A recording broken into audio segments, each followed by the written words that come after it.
for years, I was like watching them bully Craig literally because he just doesn't have a trust fund, for them to all be like unemployed losers and then be like, yeah, but you're not rich, so you're the worst. I'm like, it was like a lot. But then when it actually like bled into real life, I was just like, I feel sick to my stomach. I have had my moments where I stopped watching too, and I think the treatment of Craig was part of that.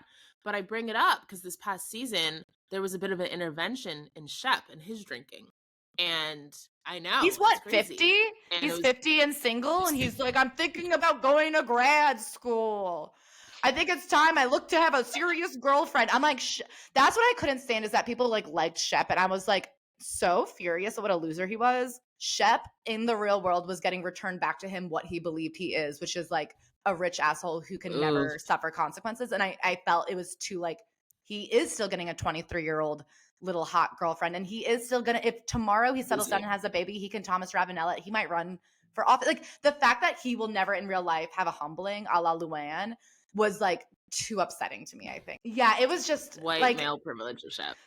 Like, I feel like with Tamra, like, her punishment is her life. Do you know what I mean? Like, that can't be a good life. Like, her children don't talk to her. Like, she can act tough, but at the end of the day, I don't know that she goes to bed, like, fulfilled. But my fear is that Shep does. Yeah, I'm with you. Watching Southern Charm is really difficult because I actually think Shep is one of the worst characters in all of Bravo. And I agree. You said, his ego is so large. And he's just never any consequences. He acts like the worst human being, but every reunion he's like, I did nothing wrong.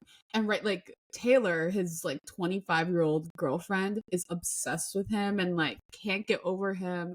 Yeah, Southern, there were points I had to stop. It's the Chuck Bass effect of, unfortunately, at the end of the day, the values of marrying a rich man are so high that women will never let him fall. Do you know what I mean? Like, there's so many women will do whatever it takes to like have that princess moment of getting to be Pookie and find their jet, that like he will always be able to build out a good family because he can always just find some cute woman who will like be making Thanksgiving lovely. And so there's never a reality check.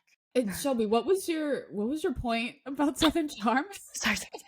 Unlike Shannon, somehow Shep has people who love him, so they intervened with his drinking problems. Craig, Austin, a lot of the cast were like, you need help. And they were being tough. They were like, we're not going to hang out with you anymore. Like, you need to go get help for your drinking. They really do care about him and they want the best. And you're right, that did not happen on OC. So it's the polar opposite. It's as crazy as Southern Charm may be, I guess they all really do want to be friends and look out for each other. Whereas OC, clearly not. Shannon might have the worst arc.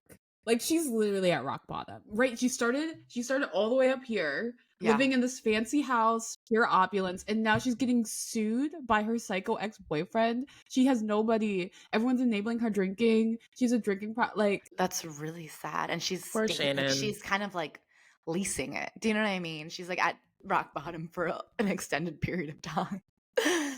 Right. I guess Luann also.